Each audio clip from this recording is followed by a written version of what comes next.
Hello, Chicago.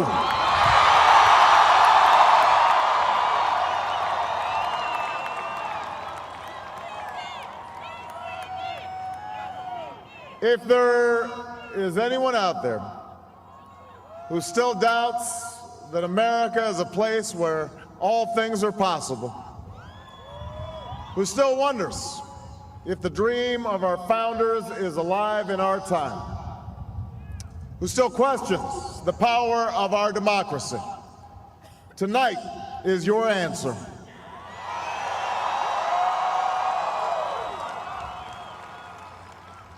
It's the answer told by lines that stretched around schools and churches in numbers this nation has never seen, by people who waited 3 hours and 4 hours, many for the first time in their lives, because they believed that this time must be different, that their voices could be that difference. It's the answer spoken by young and old, rich and poor, Democrat and Republican, black, white, Hispanic, Asian, Native American, gay, straight, disabled and not disabled, Americans who sent a message to the world that we have never been just a collection of individuals or a collection of red states and blue states. We are and always will be the United States of America.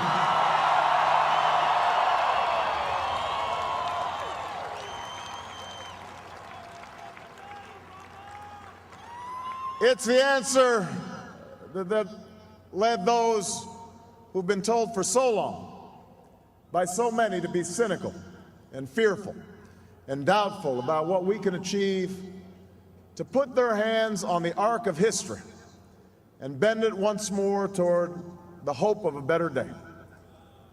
It's been a long time coming, but tonight, because of what we did on this day, in this election, at this defining moment, change has come to America.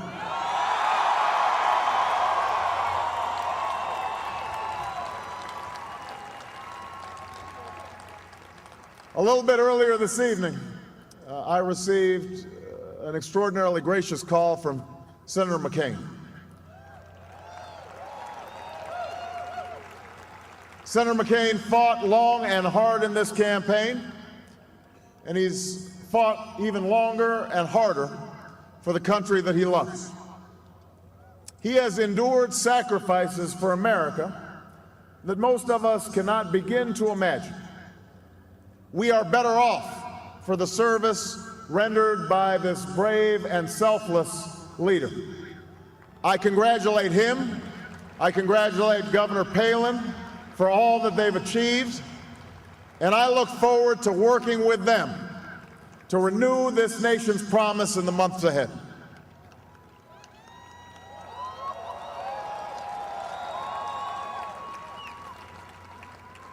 I want to thank my partner in this journey, a man who campaigned from his heart and spoke for the men and women he grew up with on the streets of Scranton and rode with on the train home to Delaware, the Vice President-elect of the United States, Joe Biden.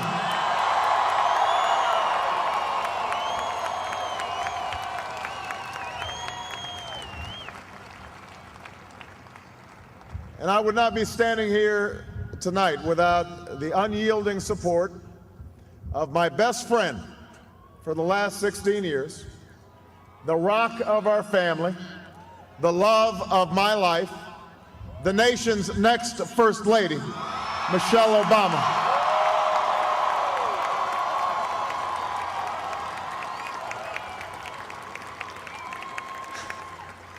Sasha and Malia, I love you both more than you can imagine, and you have earned the new puppy that's coming with us to the White House.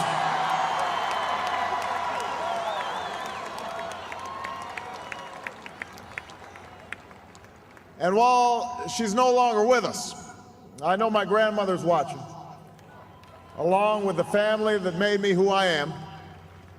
I miss them tonight. I know that my debt to them is beyond measure. To my sister Maya, my sister Alma, all my other brothers and sisters, thank you so much for all the support that you've given me. I am grateful to them.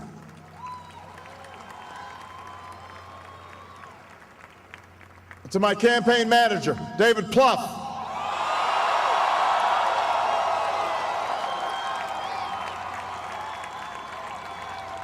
the unsung hero of this campaign, who built the best political campaign, I think, in the history of the United States of America. To my chief strategist, David Axelrod, who has been a partner with me every step of the way. To the best campaign team ever assembled in the history of politics, you made this happen, and I am forever grateful for what you've sacrificed to get it done. But above all, I will never forget who this victory truly belongs to. It belongs to you. It belongs to you. I was never the likeliest candidate for this office. We didn't start with much money or many endorsements. Our campaign was not hatched in the halls of Washington. It began in the backyards of Des Moines, in the living rooms of Concord, in the front porches of Charleston.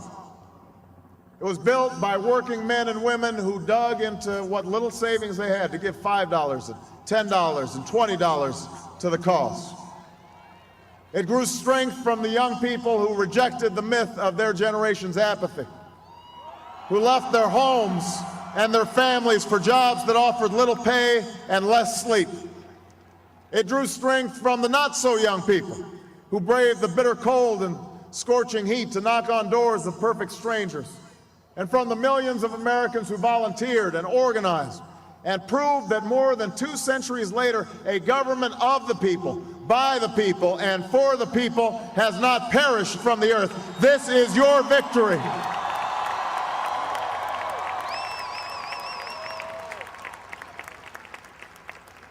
Now, I know you didn't do this just to win an election. And I know you didn't do it for me. You did it because you understand the enormity of the task that lies ahead. For even as we celebrate tonight, we know the challenges that tomorrow will bring are the greatest of our lifetime. 2 wars, a planet in peril, the worst financial crisis in a century. Even as we stand here tonight, we know there are brave Americans waking up in the deserts of Iraq and the mountains of Afghanistan to risk their lives for us. There are mothers and fathers who will lie awake after their children fall asleep and wonder how they'll make the mortgage, or pay their doctor's bills, or save enough for their child's college education. There's new energy to harness, new jobs to be created, new schools to build, and threats to meet, alliances to repair. The road ahead will be long. Our climb will be steep. We may not get there in 1 year or even in 1 term. But America, I have never been more hopeful than I am tonight that we will get there. I promise you, we as a people will get there.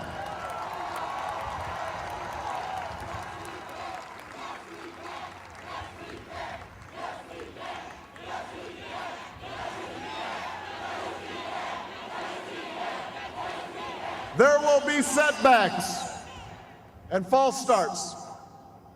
There are many who won't agree with every decision or policy I make as president. And we know the government can't solve every problem.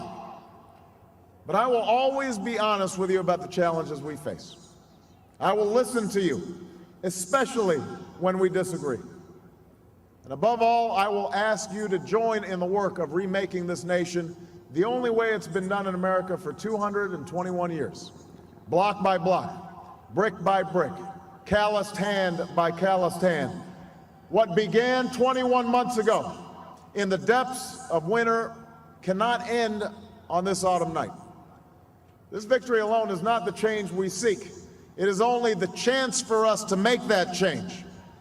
And that cannot happen if we go back to the way things were.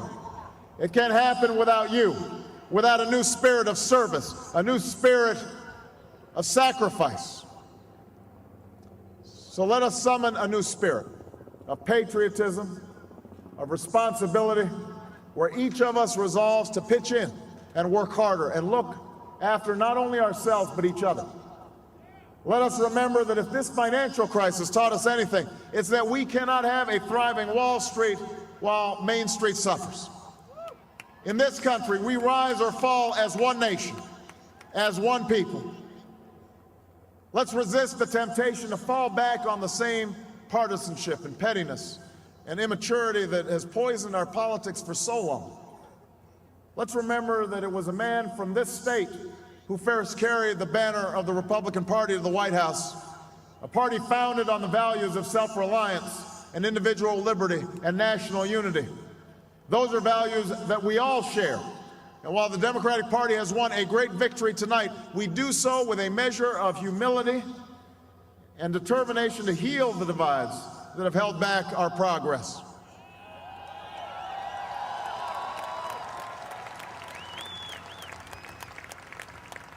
As Lincoln said to a nation far more divided than ours, we are not enemies, but friends. Though passion may have strained, it must not break our bonds of affection. And to those Americans whose support I have yet to earn, I may not have won your vote tonight, but I hear your voices. I need your help, and I will be your president too.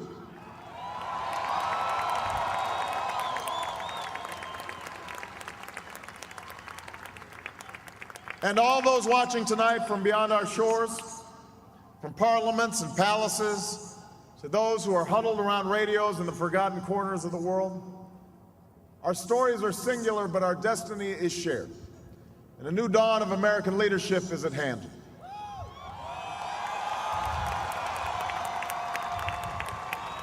To those who would tear the world down, we will defeat you. To those who seek peace and security, we support you. And to all those who have wondered if America's beacon still burns as bright, tonight we proved once more that the true strength of our nation comes not from the might of our arms or the scale of our wealth, but from the enduring power of our ideals: democracy, liberty, opportunity, and unyielding hope.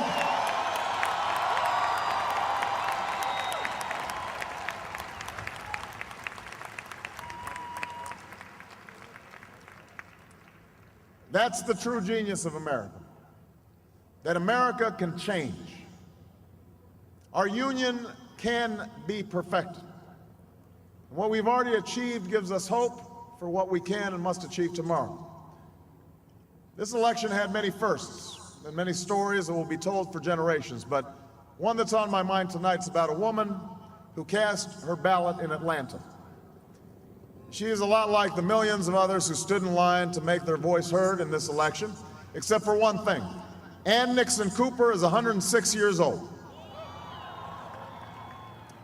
She was born just a generation past slavery, a time when there were no cars on the road or planes in the sky, when someone like her couldn't vote for two reasons: because she was a woman and because of the color of her skin. And tonight, I think about all that she's seen throughout her century in America: the heartache and the hope, the struggle and the progress, the times we were told that we can't, and the people who pressed on with that American creed: yes, we can. At a time when women's voices were silenced and their hopes dismissed, she lived to see them stand up and speak out and reach for the ballot: yes, we can. When there was despair in the Dust Bowl and depression across the land, she saw a nation conquer fear itself with a new deal, new jobs, a new sense of common purpose. Yes, we can. When the bombs fell on our harbor and tyranny threatened the world, she was there to witness a generation rise to greatness and a democracy was saved. Yes, we can. She was there for the buses in Montgomery, the hoses in Birmingham, a bridge in Selma, and a preacher from Atlanta who told the people that we shall overcome. Yes, we can. A man touched down on the moon. A wall came down in Berlin. A world was connected by our own science and imagination. And this year, in this election, she touched her finger to a screen and cast her vote. Because after 106 years in America, through the best of times and the darkest of hours, she knows how America can change. Yes, we can. America, we have come so far. We have seen so much, but there's so much more to do. So tonight, let us ask ourselves, if our children should live to see the next century, if my daughters should be so lucky to live as long as Ann Nixon Cooper, what change will they see? What progress will we have made? This is our chance to answer that call. This is our moment. This is our time to put our people back to work and open doors of opportunity for our kids, to restore prosperity and promote the cause of peace, to reclaim the American dream and reaffirm that fundamental truth that out of many we are one, that while we breathe, we hope, and where we are met with cynicism and doubt and those who tell us that we can't, we will respond with that timeless creed that sums up the spirit of a people. Yes, we can. Thank you. God bless you. And may God bless the United States of America.